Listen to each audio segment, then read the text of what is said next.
தகப்பனே, துதிகளின் மத்தியில் வாசம் செய்பவரே, துதிக்கு பாத்திரரே, அப்பா நாங்கள் ஓயாமல் உடைய பாதத்தை பிடித்து நாங்கள் முத்தம் செய்கிறோம் ஆண்டவரே. இந்த கடைசி நாட்களில் வெளிப்படுத்தினல் விசேஷம் மூலமாக எச்சரிப்பின் சத்தமாக எங்க ஒவ்வொருவரோடு கூட நீங்க பேசி கொண்டிருக்கிறீரே. உமக்கு நன்றி நன்றி நன்றி ஆண்டவரே. இந்த நாளிலும் கூட பரிசுத்த ஆவியானவரே அப்பா, வெளிப்படுத்தினல் விசேஷம் 18வது அதிகாரம் மூலமாக நீங்க வெளிப்படையாய் பேசுங்கப்பா. என்னுடைய சுயம் அல்ல, எங்கள் தேவனாகிய கர்த்தாவே என்னை மறைத்து பரிசுத்த ஆவியானவர் இங்க இருக்கிற ஒவ்வொருவரோடு கூட இடைபெறுவீராக. இன்றைக்கு உம்முடைய வார்த்தைகள் வல்லமையாய் வெளிவரட்டும் ஆண்டவரே. உம்முடைய கருத்துக்குள்ளாய் அர்ப்பணிக்கிறோம்.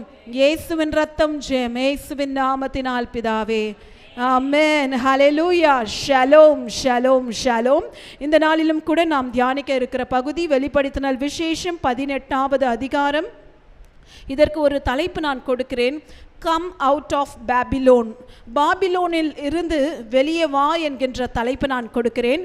இதில் மொத்தம் 24 வசனங்கள் உள்ளது. இந்த வெளிப்படுத்தினல் விசேஷம் 18வது அதிகாரம் 17வது அதிகாரத்துடைய தொடர்ச்சியாய் இருக்கிறது. இந்த நாளில் தேவனுடைய மகிமையின் மூலமாக பாபிலோனுடைய குணாதிசயங்களை கர்த்தர் வெளிப்படுத்த போகிறார். இந்த பாபிலோன் தேசம் யார்? அதாவது வேதாகமத்தில் சில நாடுகளை ஆண்டவர் பெண்மையாய் அவர் குறிப்பிடுவார். இந்த பாபிலோனை ஒரு ஸ்திரீக்கு ஒப்பாக ஆண்டவர் குறிப்பிடுவதை நாம் பார்க்க முடியும். இந்த பாபிலோன் தேசம் வேசித்தனம் பண்ணின ஒரு வேசியின் தேசமாய் இருக்கிறது. அவள் ஒரு வேசி என்று இந்த வேதாகமம் குறிப்பிடுகிறது. அவள் எப்படிப்பட்டவளா? அவள் ஒரு வேசியாம் மற்றும் அவள் தன்னை அலங்கரித்து கொள்வதற்காக அவள் மிகவும் லக்ஸூரியஸான, அவள் பார்த்தீங்கன்னா ரத்தாம்பரமும் சிவப்பான ஆடை தரித்திருந்தவளாயும் பொன்னினாலும் ரத்தினங்களினாலும் முத்துக்களினாலும் சித்தீகரிக்கப்பட்ட வேசிதனமான அருவருப்புகளை சுமக்கிற ஒருவளாய் காணப்பட்டாள் என்று வெளிப்படுத்தினல் விசேஷம் 17:4வது வசனத்தை நாம் பார்க்கிறோம். அடுத்தது, அவளுடைய வெளி பிரகாரம் பார்த்தா அவள் பார்ப்பதற்கு மகிமையாய் வியக்கத்தக்கதாய் இருக்கிறது. ஆனால் அவளுடைய உள்ளான குணமோ எப்படிப்பட்டதாய் இருக்கிறது என்றால் அருவருப்புகளும் அசுத்தங்களும் நிறைந்த ஒரு ஸ்திரீயாய் காணப்படுகிறாள்.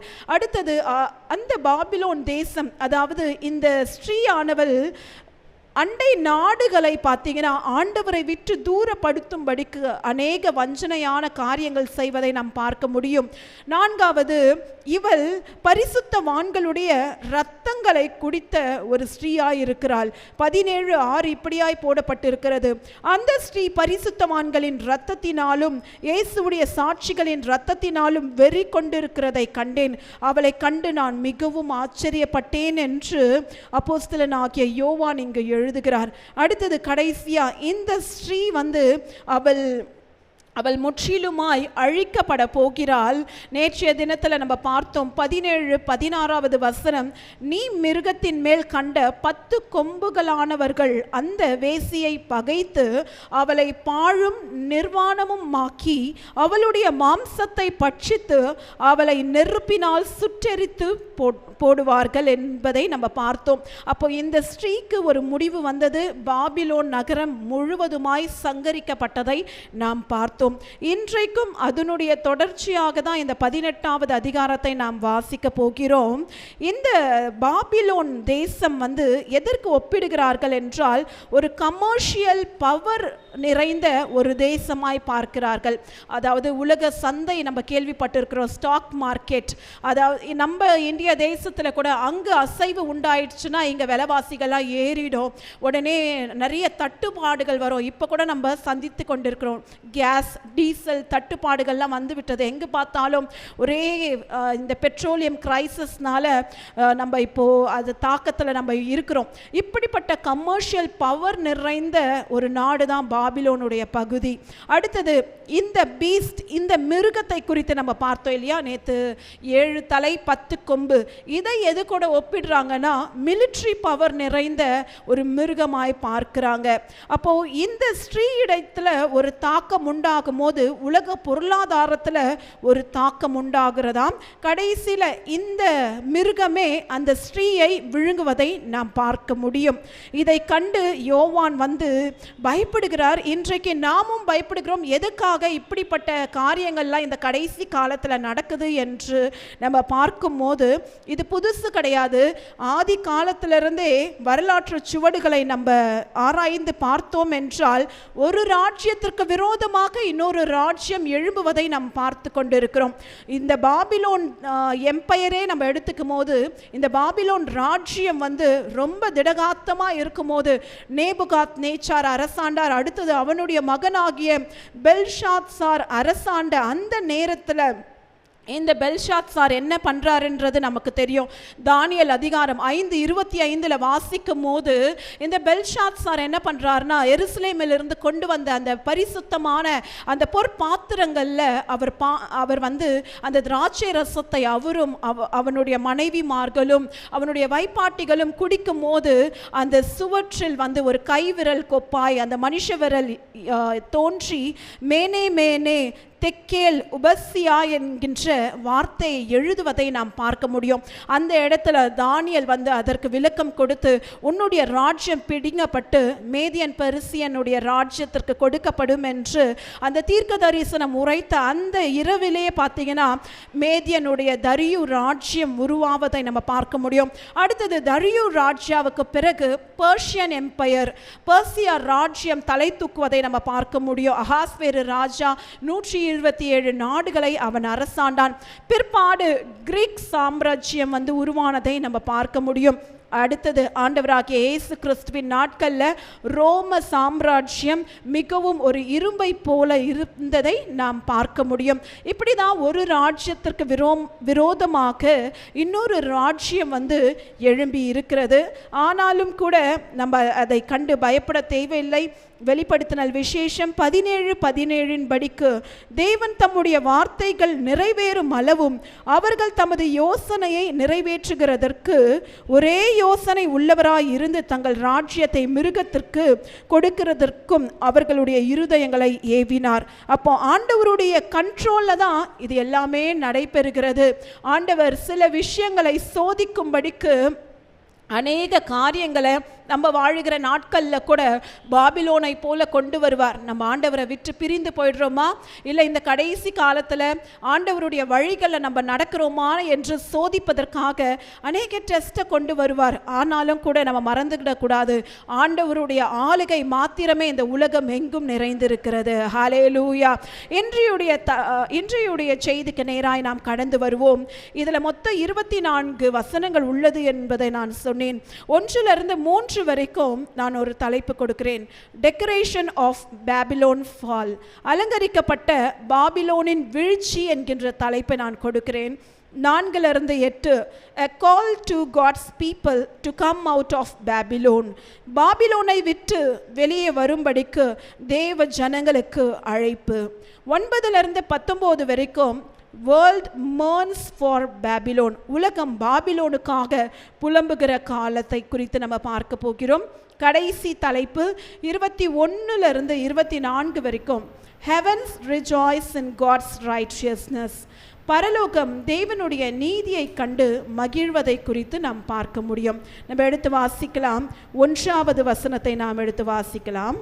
இந்த இடத்துல நம்ம பார்க்கிறோம், வேறொரு தூதன் மிகுந்த அதிகாரம் உடையவனாய் வானத்திலிருந்து இறங்கி வருகிறான். அவன் இறங்கி வரும்போதே தேவனுடைய மகிமை வெளிப்படுவதனால் பூமி பிரகாசமாயிற்று என்று நம்ம பார்த்தோம். பாபிலோன் அலங்கரிக்கப்பட்ட ஒரு நகரமாய் இருக்கிறது.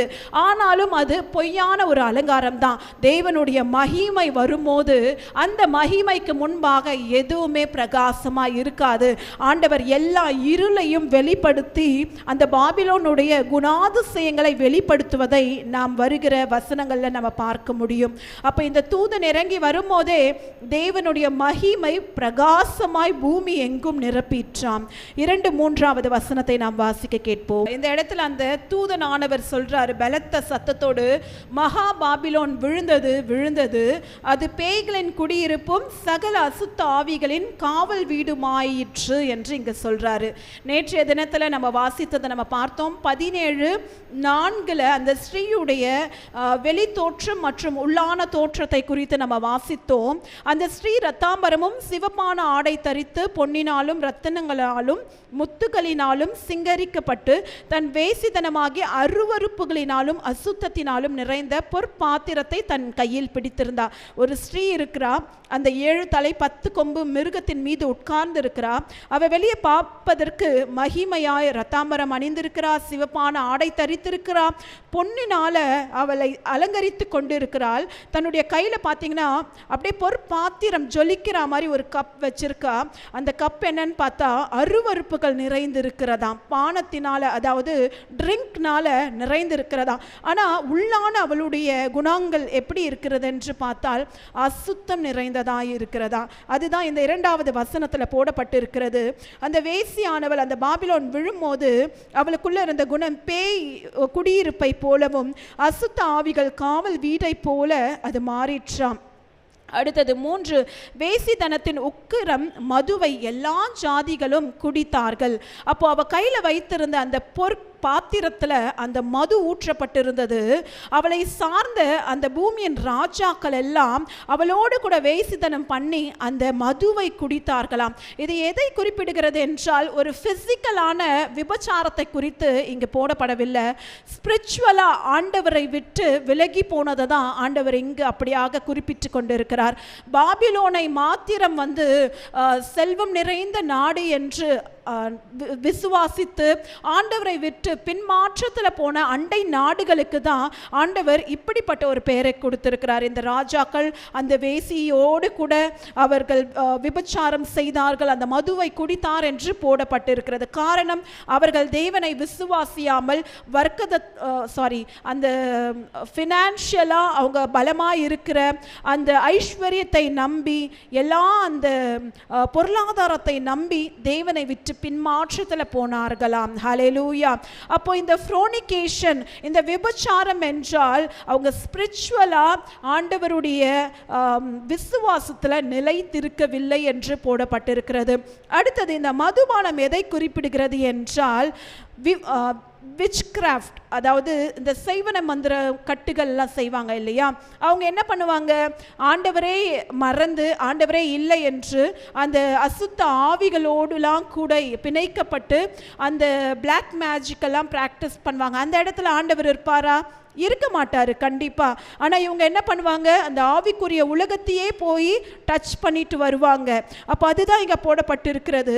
மதுவை பருகிறார்கள் என்றால் ஆண்டவரை மறந்து தங்களுடைய மாயமான வழிகளில் சென்று ஆண்டவரையே கோபமூட்டினவர்களாம் இந்த பாபிலோன் தேசம் மற்றும் அவர்களை இணைத்த அந்த அண்டை நாடுகளாகிய அந்த பூமியின் ராஜாக்கள் என்று குறிப்பிடுகிறார்கள். ஹல்லேலூயா. அப்போ நம்ம இன்றைக்கு எந்த பக்கம் நாம் நிற்க வேண்டும் என்பதை நம்ம நிர்ணயம் பண்ண வேண்டும். உலகமெங்கும் இந்த பாபிலோனுடைய ஆட்சி தான் நடைபெற்று கொண்டிருக்கிறது.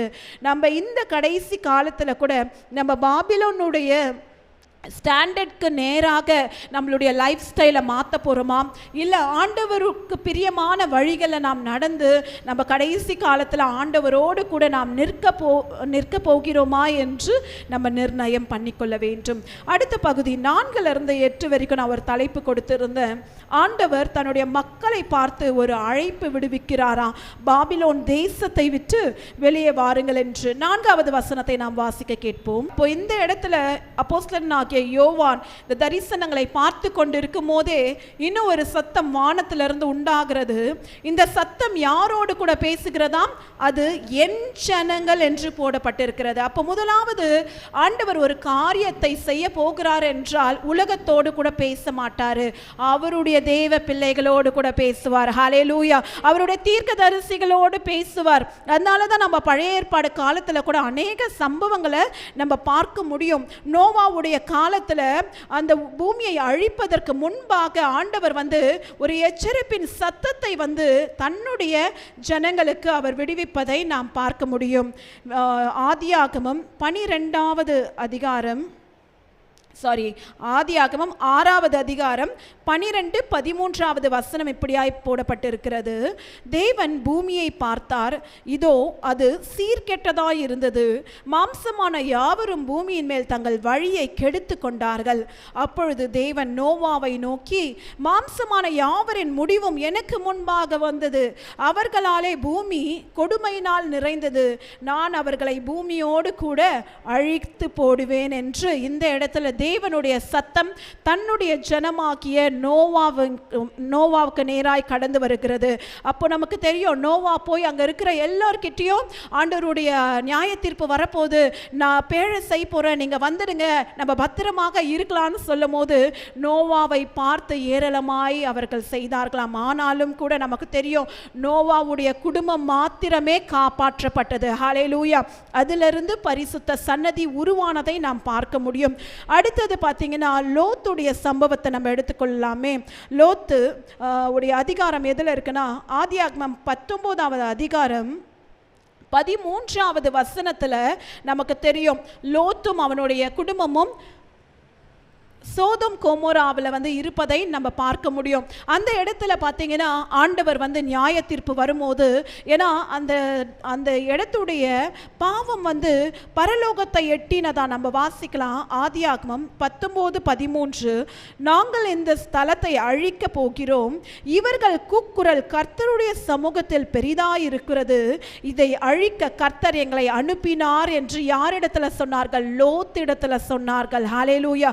அப்போ ஆண்டவர் ஒரு காரியத்தை செய்ய போகிறார் என்றால் எச்சரிப்பின் சத்தமாக முதலாவது தன்னுடைய பிள்ளைகளிடத்துல தான் பேசுவார். இன்றைக்கும் கூட நம்ம கடைசி காலத்தில் வாழ்ந்து கொண்டிருக்கிறோம். ஆண்டவர் இந்த காரியத்தை உலகத்தோடு சொல்லல, தேவ பிள்ளைகளாகிய நம்மோடு கூட தான் எச்சரிப்பின் சத்தமாய் சொல்லி கொண்டிருக்கிறார். அவருடைய நியாய தீர்ப்பு வரப்போகிறது, அவருடைய கோபாக்கினை வரப்போகிறது.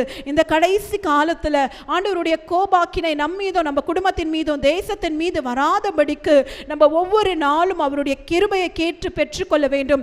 அவருடைய வார்த்தையை நம்ம பிரசங்கமாக உலகம் எங்கும் பறைசாற்ற வேண்டும் என்று ஆண்டவர் நமக்கு ஒரு வாய்ப்பை கொடுக்கிறார். இந்த இடத்துல நமக்கு தெரியும், ஆண்டவர் லோத்தை அழிக்கும்படிக்கு, லோத் வாழ்ந்த இடத்தை அழிக்கும்படிக்கு ஆண்டவர் தேவ தூதர்களை அனுப்புகிறார். லோத் இடத்துல இந்த காரியம்லாம் சொல்லப்படுகிறது. அடுத்தது லோத்தும் அவனுடைய குடும்பமும் காப்பாற்றப்படுகிறது. அவனுடைய மனைவி மாத்திரம் என்ன பண்றா? பின்னாடி திரும்பி பார்க்கும் போது அவள் உப்பு தூணாய் மாறுவதை நாம் பார்க்க முடியும். இன்றைக்கு நம்ம லோத்துடைய மனைவியை போல இந்த உலகத்துல ஒரு கால், ஆண்டவர்கிட்ட ஒரு கால் நம்ம வைக்க கூடாது. நம்ம முழுமையாய் ஆண்டவருடைய வழிகளில் நம்மை ஒப்பு கொடுக்கும் போதுதான் கர்த்தர் நம்முடைய காரியத்தை வாய்க்க செய்வார். ஹல்லேலூயா. ஆண்டவருடைய சமூகத்தில் நம்ம சேர்க்கப்படுவோம். இன்றைக்கும் கூட இந்த வெளிப்படுத்தல் விசேஷம் 18வது அதிகாரம் மூலமாக ஆண்டவர் நமக்கு ஒரு சத்தத்தை அவர் கொடுக்கிறார். காரணம் என்னவென்றால், இந்த உலகத்தில் காணப்படுகிற எல்லாம் பாபிலோனுடைய ஈர்ப்பிலிருந்து நாம் வெளிவந்து ஆண்டவருடைய பாதத்தை நாம் கிட்டி சேர வேண்டும் என்று ஆண்டவர் சொல்றார். அதுதான் 5வது வசனத்திலையும் சொல்றாரு, இந்த பாபிலோனுடைய பாவம் வானபரியந்தம் எட்டியது, அவளுடைய அநியாயங்கள் தேவன் நினைவு கூர்ந்தார். ஹல்லேலூயா. ஆண்டவர் நம்முடைய நன்மையான காரியங்களை நினைவு கூர்ந்தால் ஆண்டவர் என்ன பண்ணுவார்? நமக்கு கிருபை அளிப்பார். ஆனால் ஒருவேளை அவர் நம்மளுடைய அக்கிரமத்தை, நம்மளுடைய பாவத்தை நினைவு கூர்ந்தா அவருக்கு முன்பாக நம்ம நிலை நிற்க முடியுமா? நிலை நிற்கவே முடியாது. இந்த பாபிலோன் தேசம் பார்த்தீங்கன்னா ஒரு பாவம் 2 பாவம் என்று அது குறைவான எண்ணிக்கையில் பாவம் செய்யலையாம், லேயர் பை லேயர் பாவம் செய்து கொண்டே இருந்ததாம். அதாவது அதோடைய குணாதிசயங்கள் பார்த்தீங்கன்னா பெருமை, மேட்டிமை, அகங்காரம். அடுத்தது ஆண்டவரே இல்லை, நான் என்றைக்குமே நான் என்னுடைய செல்வத்தில் நான் நிலைத்திருப்பேன், எனக்கு ஆண்டவரே தேவையில்லை என்று அது ரிபிலியஸாக ஆண்டவருக்கு எதிராக எழும்பினதை நாம் பார்க்க முடியும். அதனால தான் ஆண்டவருடைய நியாய தீர்ப்பு இந்த பாபிலோனுக்கு நேராக வந்தது. ஹல்லேலூயா. இன்றைக்கு நம்ம ஆண்டவருடைய இரக்கத்தை நாம் பெற்றுக்கொள்ள வேண்டும். ஆண்டவருடைய கரத்தில் நம்மை தாழ்மையாக நமக்கு ஒப்பு கொடுக்கும் போது ஆண்டவர் ஏற்ற காலத்தில் நம்மை உயர்த்துவார். ஆனால் பெருமை உள்ளவனுக்கோ கர்த்தர் எதிர்த்து நிற்கிறவராய் அவர் இருக்கிறார். அப்போ இன்றைக்கு ஒருவேளை பெருமையான காரியங்கள் நம்மிடத்தில் காணப்பட்டது என்றால் நாம் அவைகளை விட்டு உதறி ஆண்டவருடைய தாழ்மையின் ரூபத்தை நாம் தரித்து கொள்ள வேண்டும். ஹல்லேலூயா.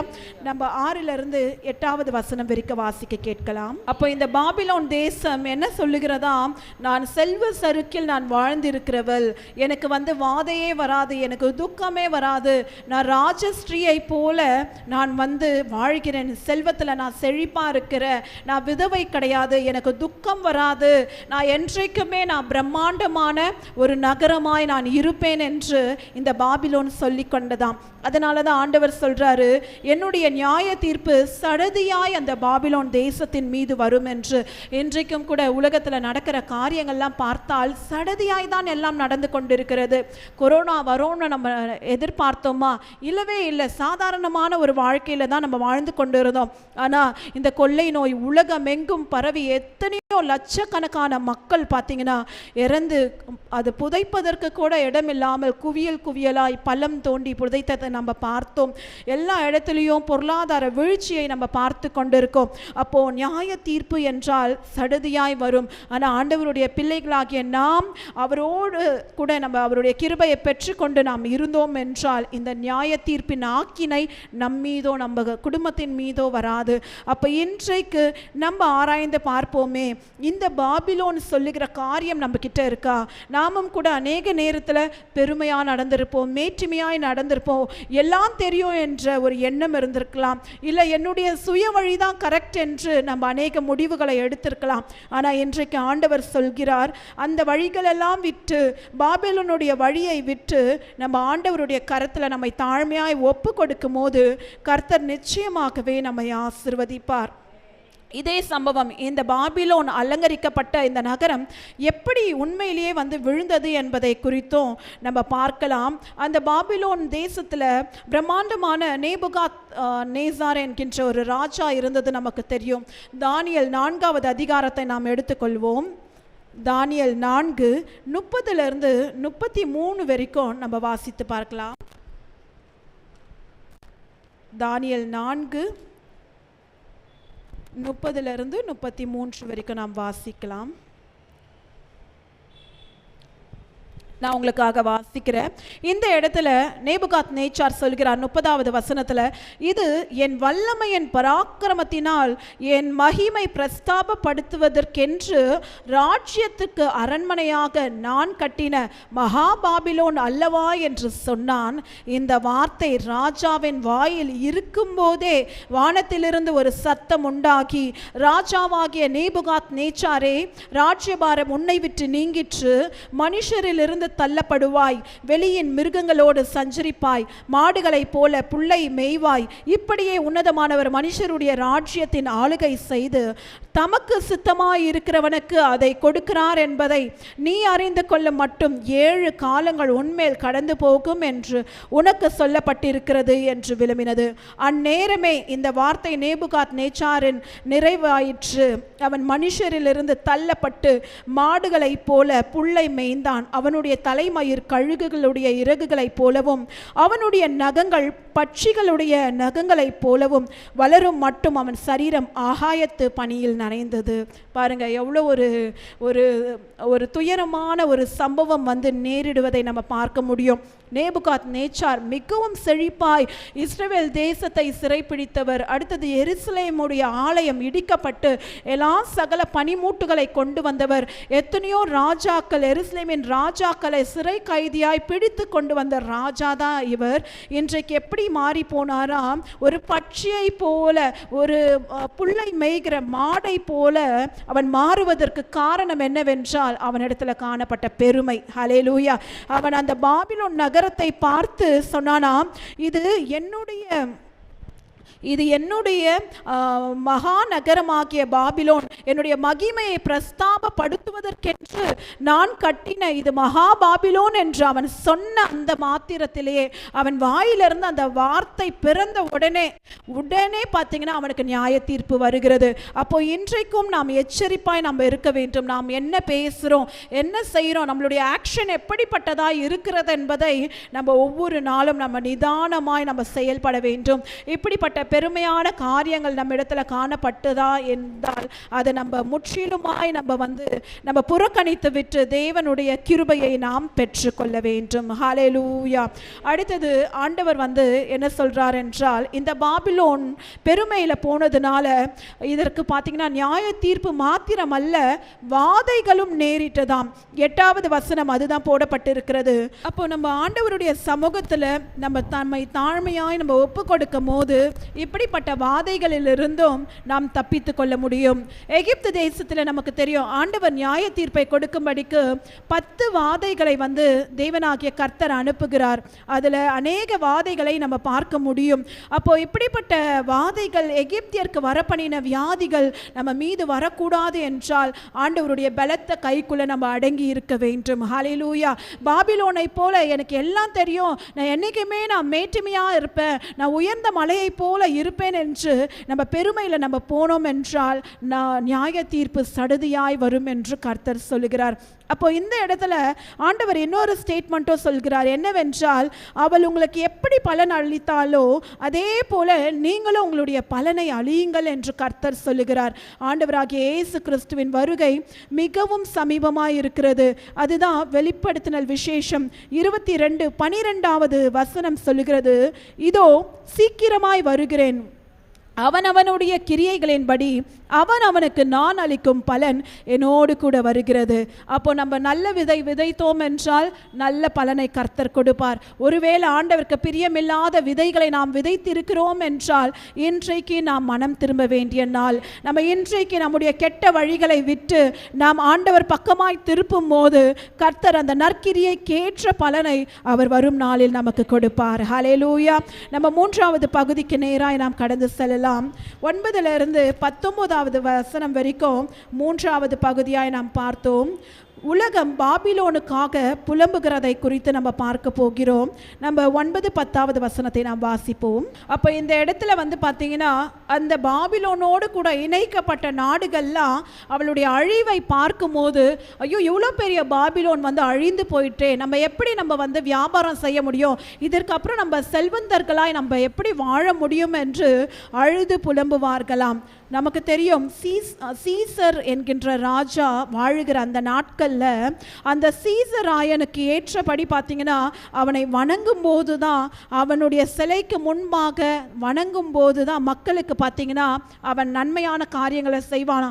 ஒருவேளை நான் சீசரை நான் வழிபட மாட்டேன், அவனுடைய சொரூபங்களை நான் வணங்க மாட்டேன் என்று அந்த நாட்களில் வாழ்ந்த யூதர்கள் சொல்லியிருப்பார்கள் என்றால் அநேகர் தங்களுடைய ஜீவனை கொடுக்கும்படிக்கு ஈடாக அவன் பழிவாங்க நம்ம பார்க்க முடியும். இதில் அநேக பேர் என்ன பண்ணாங்க, ஐயோ நம்ம உயிர் வாழணுமே, நம்ம பிள்ளைகள்லாம் நல்லா இருக்கணுமே, அதுக்கு நம்ம இந்த சீசராயனையே நம்ம வணங்கிட்டு போயிடலான்ட்டு உலகத்தோடு காம்ப்ரமைஸ் ஆயிட்டாங்களாம்.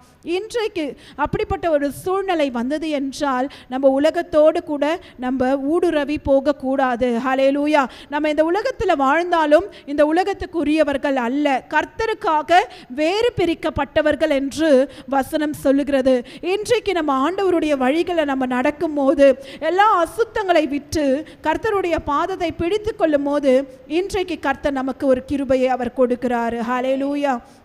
அப்போ இந்த இடத்துல நம்ம வாசித்தபடி நம்ம பார்க்கும்போது உலகம் இந்த பாபிலோனுடைய அழிவை பார்த்து புலம்புமாம். அடுத்தது 11 நம்ம 13வது வசனம் வரைக்கும் நம்ம வாசிக்கலாம். அப்போ இன்றைக்கு நம்ம உலகத்தில் பார்க்கிற அனைத்து காரியங்களும் பார்த்தீங்கன்னா பாபிலோன் ஆட்சி மூலமாக தான். அதாவது உண்மையான பாபிலோன் இருந்து நம்மளை ஆட்சி செய்யவில்லை என்றாலும் பின்பாக ஆவிக்குரிய பாபிலோன் தான் எல்லாவற்றையும் ஆளுகை செய்து கொண்டிருக்கிறது. இன்றைய வர்த்தகம் கூட நம்ம பார்க்கும்போது வரும்போது அநேக சரிவை வந்து கண்டு கொண்டு இருக்கிறது. நான் சொன்னபடி பார்த்தீங்கன்னா இப்போ ஈரானில் ஒரு பெரிய யுத்தம் வந்து நடந்தது.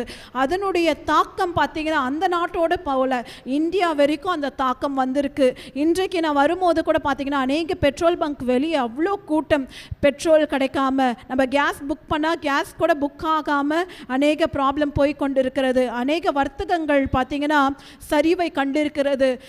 வட மாநிலத்தில் இன்னும் பார்த்தீங்கன்னா அநேக மாநிலத்தில் ஹோட்டல்ஸ்லாம் மூடிட்டாங்களா, காரணம் அவங்களுக்கு கமர்ஷியல் கேஸ்லாம் கிடைக்காததுனால.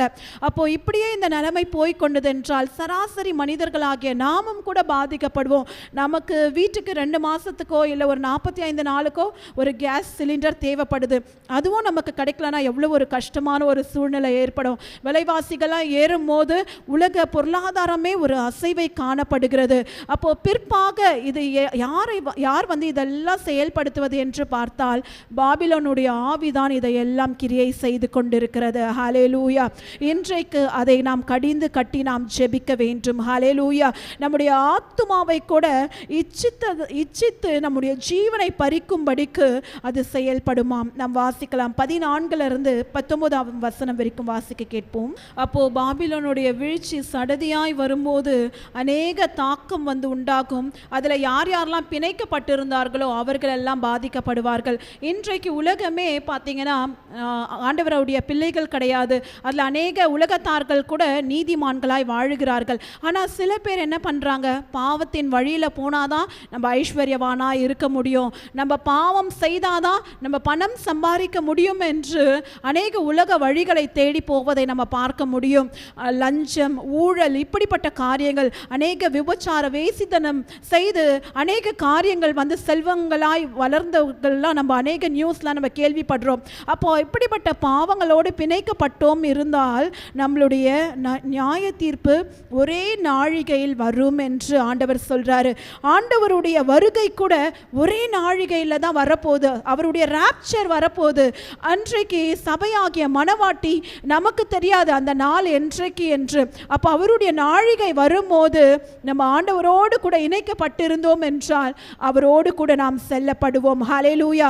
அந்த நியாய தீர்ப்பிலிருந்து நம்ம தப்பிக்க முடியும். அதனால நம்ம இன்றையிலிருந்தே நம்ம ஜாக்கிரதை உள்ளவர்களாய், நாம் ஆயத்தமாக கர்த்தருக்கென்று பரிசுத்தமாய் பிரித்தெடுக்கப்பட்டவர்களாய் நாம் கர்த்தருடைய பாதத்தில் நம்ம கிட்டி சேரும்போது கர்த்தர் இப்படிப்பட்ட வாதையிலிருந்து, இப்படிப்பட்ட நியாய தீர்ப்பிலிருந்து நம்மை காப்பாற்றுவார். நம்ம நினச்சி பார்க்கலாமே, ஒருவேளை ஆண்டவருடைய ராப்சர் இந்த நிமிஷம் வந்துச்சுன்னா நம்மலாம் ஆண்டவர்கிட்ட போயிடுவோம். ஆனால் கைவிடப்பட்ட ஜனங்களை என்ன பண்ணுவாங்க, புலம்புவாங்க. ஐயோ, அன்றைக்கே எத்தனையோ பேர் சொன்னாங்களே, தெய்வ பிள்ளைகள்லாம் சொன்னாங்களே, ஆண்டவர் வரப்போறாரு, மனம் திரும்புங்க, இந்த பாவத்தை விட்டு விலகுங்கள் என்று சொன்னாங்களே, நான் அவங்க பேச்சு நான் கேட்காம நான் மிஸ் பண்ணிட்டேனே, இன்னைக்கு ஆண்டவர் வந்து அவங்களெல்லாம் கூட்டி கொண்டு போய்விட்டாரே, இன்றைக்கு இந்த உலகத்தில் நம்ம கைவிடப்பட்டோமே என்று அழுது புலம்புவார்கள். அதற்கப்புறம் நமக்கு தெரியும் 7 ஆண்டுகள் 3 ஆண்டுகள் உபத்திரவ காலமாம். அந்த உபத்திரவ காலத்தில் அந்தி கிறிஸ்துவுடைய முத்திரையெல்லாம் வந்துடும். இந்த முத்திரையை போட்டுக்கொண்டாதான் நீ ரேஷன் வாங்க முடியும், இந்த முத்திரையை போட்டுக்கொண்டாதான் நீ மளிகை சாமான் வாங்க முடியும், ஃபீஸ் கட்ட முடியும், எல்லா இடத்துலையும் அந்த அந்தி கிறிஸ்துவுடைய ஆட்சி வரும். அதுக்கு அடுத்த 3 ஆண்டுல மகா உபத்திரவ காலமா. அப்போ ஆண்டவருடைய ஜனங்கள் வைராக்கியமாக நிற்கணும்னா அவங்க ஜீவன் போவதை தவிர அவங்களுக்கு வேற வழியே கிடையாது.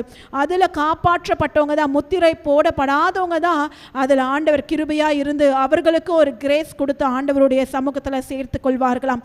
அப்போ இன்றைக்கு இந்த கிருபையின் காலத்திலேயே ஆண்டவர் நமக்கு ஒரு வாய்ப்பை கொடுக்கிறார். ஹல்லேலூயா. பாபிலோனை விட்டு வெளியே வரும்படிக்கு இன்றைக்கு ஒரு ஆப்பர்ச்சுனிட்டியை நமக்கு ஆண்டவர் கொடுக்கிறார். அப்போ அதை நம்ம பயன்படுத்தி கொண்டு, அந்த வாய்ப்பை பயன்படுத்தி கொண்டு இந்த உலகத்துக்குரிய காரியங்களை விட்டு நம்ம பரிசுத்தமாய் தேவனுடைய வழிகளை நடக்கும் போது கர்த்தர் நம்மை காப்பாற்றுவார். ஹல்லேலூயா. 4வது பகுதி 20 24 வரைக்கும் நம்ம வாசித்து முடிப்போம். அப்போ இந்த 21 24 வரைக்கும் பரலோகம் தேவனுடைய நீதியை கண்டு மகிழ்வதை நாம் பார்க்க முடியும். இந்த பாபிலோன் நகரமாக்கிய இந்த வேசி வந்து என்ன பண்ணாலாம், தீர்க்கதரிசியுடைய பரிசுத்தமான இரத்தத்தையும் எல்லா பரிசுத்தவான்களுடைய இரத்தத்தையும் பருகினவளாய் காணப்பட்டாலாம். அதனால தான் ஆண்டவர் அவளுக்கு ஒரு நியாய தீர்ப்பை கொடுக்கிறார். அதனால் பரலோகம் மகிழ்ந்து பரிசுத்தவான்கள் அப்போஸ்தலர்கள் எல்லோரும் கர்த்தரை துதித்தார்களாம். அப்போ இந்த நாட்களில் கூட நம்ம பார்க்கிறோம், எல்லா இடத்துலையும் ஆண்டவருடைய நியாய தீர்ப்பு வந்து கொண்டே இருக்கிறது. நம்ம தப்பித்து கொள்ள வேண்டும் என்றால் நம்ம ஆண்டவரை கிட்டி சேர வேண்டும். நம்ம இந்த கொரோனா பீரியட்ல கூட நம்ம பார்த்திருப்போம், அந்த சடதியாய் அந்த கொள்ளை நோய் வரும்போது இதில் போடப்பட்டது போல இந்த 22, 23வது வசனத்தில் நம்ம பார்த்தோம், சுரமண்டலத்துடைய சத்தம் இல்லை, கீதவாத்தியத்துடைய சத்தம் இல்லை, எல்லா இடத்துலையும் பார்த்தீங்கன்னா அழுகையின் ஓலத்தை தான் நம்ம கேட்டோம். எந்த இடத்துலையும் மணவாளனுடைய சத்தமோ மணவாட்டியுடைய சத்தமோ கேட்கப்படலை. ஏன்னா எங்கே பார்த்தாலும் அந்த கொரோனா நாட்களில் மரணம் தான், எல்லா வீடுகளிலும் மரணம் தான். ஒரு சில வீடுகள் தான் தப்பித்து கொண்டது. அப்போ அந்த நேரத்தில் லாக்டவுன் போட்டதுனால எந்த ஒரு ஃபங்க்ஷனுக்கு போக முடியல, ஏன் பக்கத்து வீட்டுக்கு கூட போக முடியாத ஒரு சூழல் ஏற்பட்டது. அப்படிப்பட்ட காலங்கள் மிகவும் சமீபமாயிருக்கிறது. தெய்வ பிள்ளைகளாகிய நாம் காப்பாற்றப்பட வேண்டும் என்றால் இன்றைக்கே கர்த்தர் நமக்கு ஒரு வாய்ப்பை கொடுக்கிறார். பாபிலோனை விட்டு நாம் வெளியே வர வேண்டும். எதெல்லாம் பாபிலோனை போல நம்மையும் ஆண்டவரை விட்டு பிரிக்கிற காரியமாய் நம்மிடத்தில் காணப்படுகிறதோ இன்றைக்கு அவைகளை வெறுத்து உதறி தள்ளிவிட்டு தேவனுடைய அவருடைய வழிகளை நடக்கும் போது கர்த்தர் நிச்சயமாய் நம்மை காப்பாற்றுவார். நாம் இந்த நேரத்தில் கூட நம்ம அப்படியே எழுந்து நின்று நம்மை நாமே உய்த்து ஆராய்ந்து பார்ப்போமா? ஆண்டவரே, ஒருவேளை ஏதாவது பாபிலோனுக்குரிய காரியங்கள் என்னிடத்துல காணப்படுகிறதா? பெருமை, உமக்கு பிரியமில்லாமல் மேற்றுமையான எண்ணங்கள், பெருமையான காரியங்கள், இதோ தற்புகழ்ச்சி, ஆண்டவரே இப்படிப்பட்ட ஆண்டவரே பாவங்கள் அப்பா எதுவும் உம்மையும் எம்மையும் விட்டு பிரிக்காதபடிக்கு அப்பா நீர் ஆண்டவரே எங்களை காப்பாற்றுங்க, எங்களை நிலைத்திருக்க செய்யுங்கப்பா. நாங்கள் இன்றைக்கு இந்த பாபிலோனுடைய எல்லா ஆண்டவரே குணாதிசயங்களை விட்டு நாங்கள் உங்க பக்கம் நாங்கள் ஓடி வருகிறோம் ஆண்டவரே. தயவாய் இதோ நாங்கள் உம்முடைய வழிகளில் தொடர்ந்து நடக்க எங்களுக்கு கிருபை செய்யுங்க என்று தெய்வ சமூகத்தில் நம்மை அர்ப்பணிப்போமா?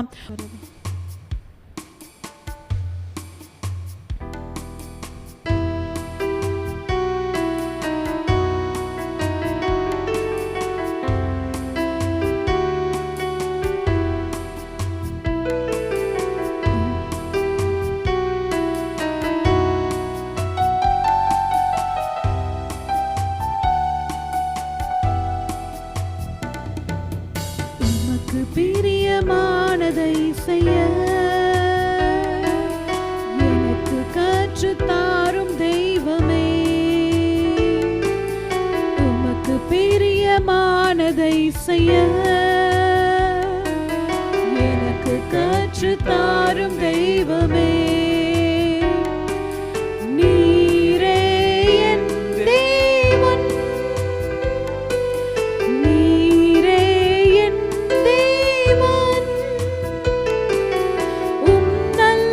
பரிசுத்த ஆவியானவர் செம்மையான வழியிலே நடத்த வேண்டுமே, செம்மையான வழியிலே நடத்த வேண்டுமே. மேக ஸ்தம்பமே, அக்கினி ஸ்தம்பமே, தேற்றும் தெய்வமே, துணையாளரே. மேக ஸ்தம்பமே, அக்கினி ஸ்தம்பமே, தேற்றும் தெய்வமே, துணையாளரே. உம்மை நோக்கி என் கைகளை உயர்த்தி உயர்த்தி மகிழ்கிறேன் ஐயா. உம்மை நோக்கி என் கைகளை உயர்த்தி உயர்த்தி மகிழ்கிறேன் ஐயா. வறண்ட நிலம் தவிப்பது போல்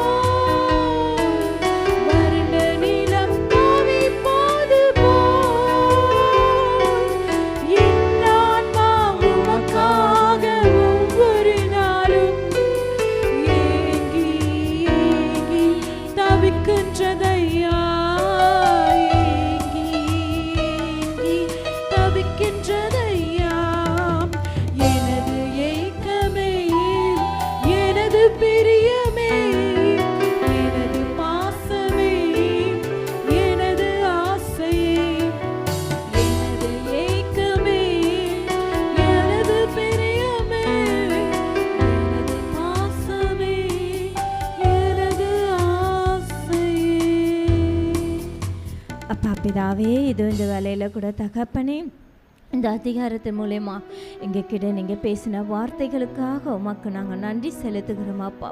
இப்பொழுதும் அடிகளை மறைத்து வெளிப்படுங்க. நான் சுயமாய் ஒன்றும் பேசாதபடிக்கு பரிசுத்த ஆவியானவரை என் வாயோடு இருந்து நீங்கள் பேசணும். இயேசுவின் ரத்தம் செய்யும் இயேசுவின் நாமத்தில் பிதாவே, ஆமென், ஆமென், ஆமென். வெளிப்படுத்தின விசேஷம் 18ஆம் அதிகாரம் 4ஆம் வசனம். பின்பு வேறொரு சத்தம் வானத்திலிருந்து உண்டாக கேட்டேன். அது, என் ஜனங்களே, நீங்கள் அவளுடைய பாவங்களுக்கு உட்படாமலும் அவளுக்கு நேரிடும் வாதைகளில் அகப்படாமலும் இருக்கும்படிக்கு அவளை விட்டு வெளியே வாருங்கள் என்று. இந்த வசனத்தில் பார்க்கிறோம், தேவ ஜனங்களை பார்த்து ஆண்டவர் பேசிக்கொண்டு இருக்கிறார்.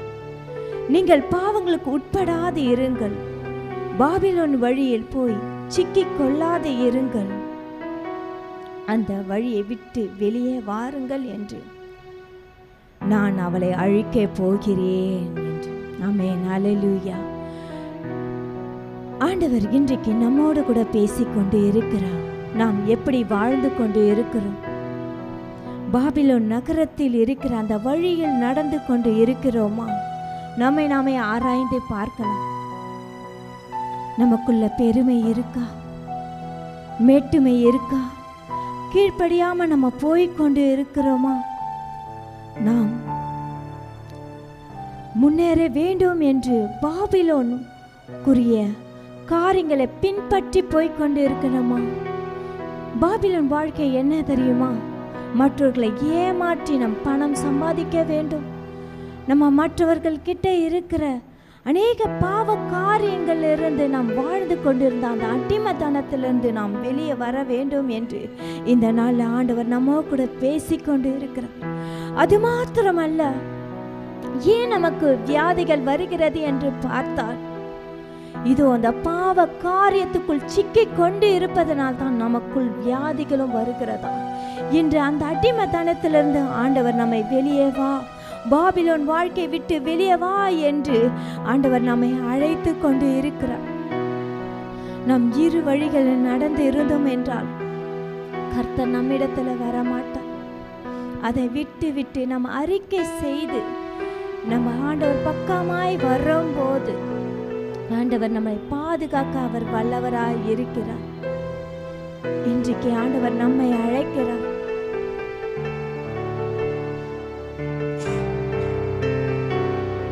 ஆண்டவர் பக்கமாய் நாம் வந்து விடலாமா? நமக்குள்ள அப்படிப்பட்ட காரியங்கள் இருந்தா இன்றைக்கு ஆண்டவர் விட்டு நம்மளை அழைக்கிறார். கிறிஸ்துவுக்குள் ஒருவன் இருந்தால் புது சிருஷ்டியாய் இருப்பான், பழையவைகள் எல்லாம் ஒழிந்து போவதாக என்று. இன்றைக்கு நம் கர்த்தர் பக்கமாய் திரும்புவோம். பாவ காரியங்களை விட்டு மனம் திரும்புவோம். மனம் திரும்பல் இல்லாமல் பரலோகத்தில் நாம் பிரவேசிக்க முடியாது. இன்றைக்கு ஆண்டவர்கிட்ட விட்டு கொடுத்து நாம் ஜெபிக்கலாமா? அப்பா, நான் உமக்கு பிரியமானதை நான் செய்கிறேன் அப்பா, உங்க பக்கத்துல நான் வந்து விடுகிறேன், உங்க கிட்ட நான் சேருகிறேன் என்று நாம் அர்ப்பணித்து ஒப்பு கொடுக்கலாமா?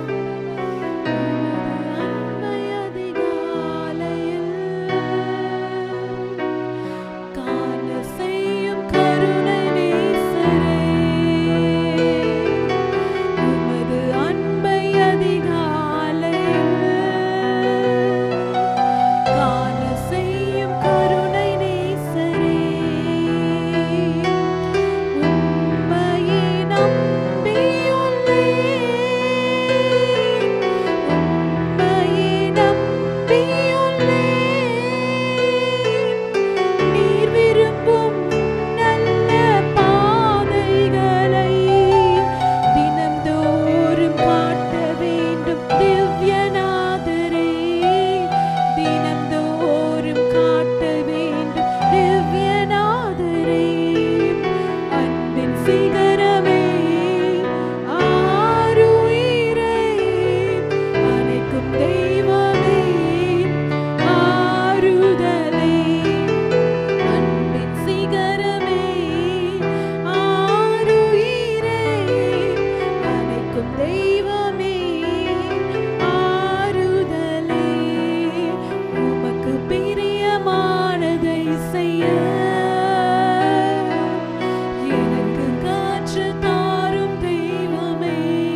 ஒப்பு கொடுக்கிறோம் அப்பா.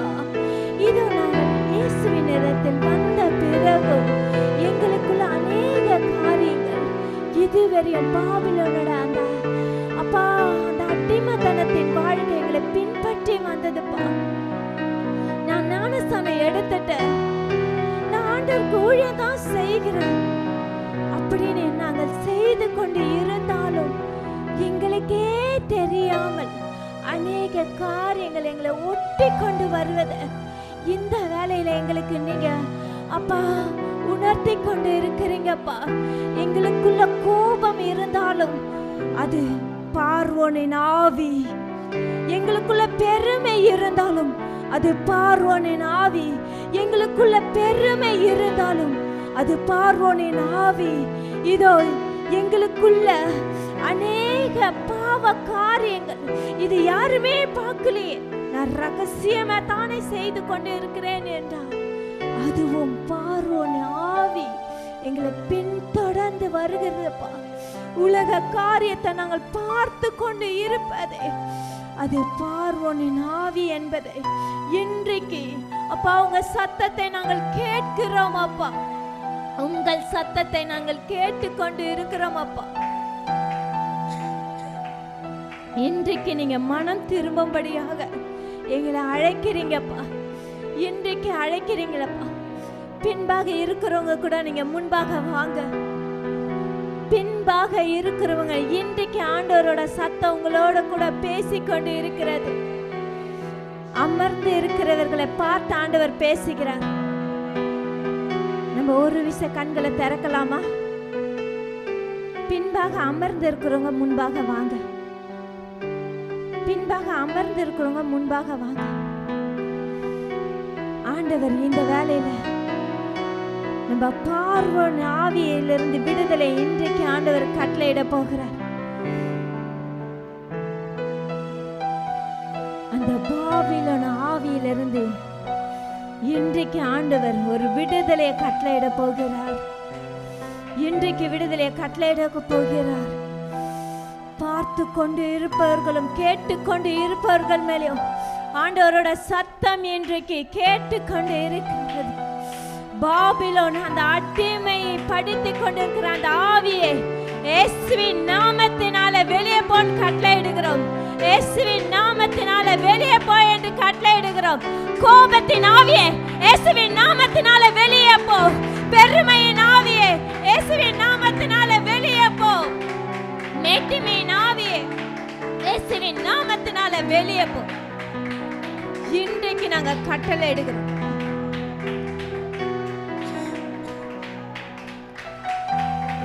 பின் தொடர்ந்து வருகிற எல்லா பொல்லாத ஆவிகளையும் நசனாகிய இயேசு கிறிஸ்து நாமத்தினால நாங்க சுட்டே இருக்கிறோம். நசனாகிய இயேசு கிறிஸ்து நாமத்தினால இப்பொழுது நாங்க சுட்டே இருக்கிறோம். ஆவியானவர் நீங்க எங்களை ஆளுகை செய்யுங்கப்பா, நீங்க எங்களை ஆளுகை செய்யுங்கப்பா. நம்ம இரு கரத்தை உயர்த்தலாமா? அப்பா எங்களை முழுமையா அர்ப்பணிக்கிறோம்ப்பா, எங்களை முழுமையா அர்ப்பணிக்கிறோம்ப்பா. இதுவரை எங்களுக்குள்ள ஒட்டி கொண்டு வந்த அந்த பாபிலோன் ஆவியை நாங்க விட்டுட்டோம்ப்பா. இன்றைக்கு அர்ப்பணித்து உங்ககிட்ட ஒப்பு கொடுக்கிறோம்ப்பா. இதை எதை குறிக்க தெரியுமா? நான் உங்ககிட்ட அர்ப்பணிக்கிறப்பா, என்ன நீங்க ஆளுகை செய்யுங்க என்று இரு கரத்தை உயர்த்தி ஆண்டவர்கிட்ட நம்ம சப்மிட் பண்ணுகிறோம். நீங்க எங்களை ஆளுகை செய்யணும்.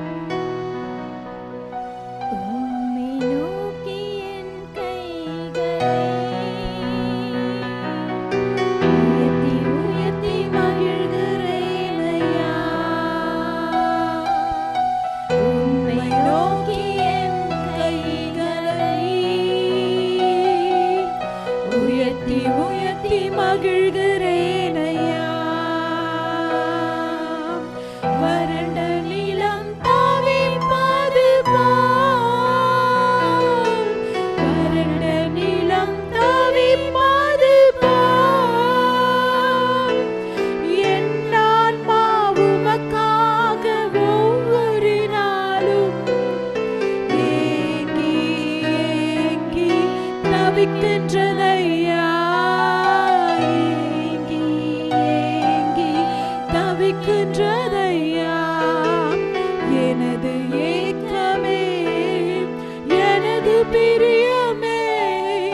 எனது பாசமே, எனது ஆசையே, எனது ஏக்கமே, எனது பிரியமே, எனது பாசமே, எனது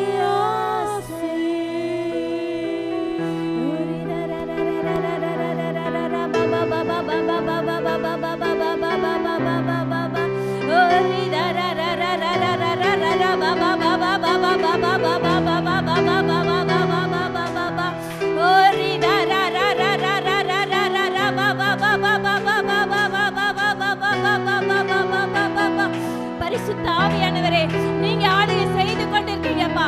இந்த இடம் முழுவதுமாக உங்க பிரசன்னத்தினால நிரம்பி கொண்டிருக்குப்பா, நிரம்பி கொண்டிருக்கப்பா.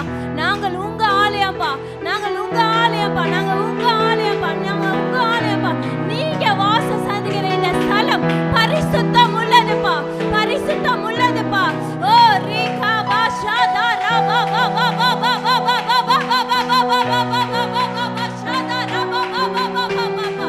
ஓ ரீகா பாஷா தாரா பா ரா பா ரா பா ரா பா ரா பா ரா பா ரா பா ரா பா ரா பா ரா பா ரா பா ரா பா.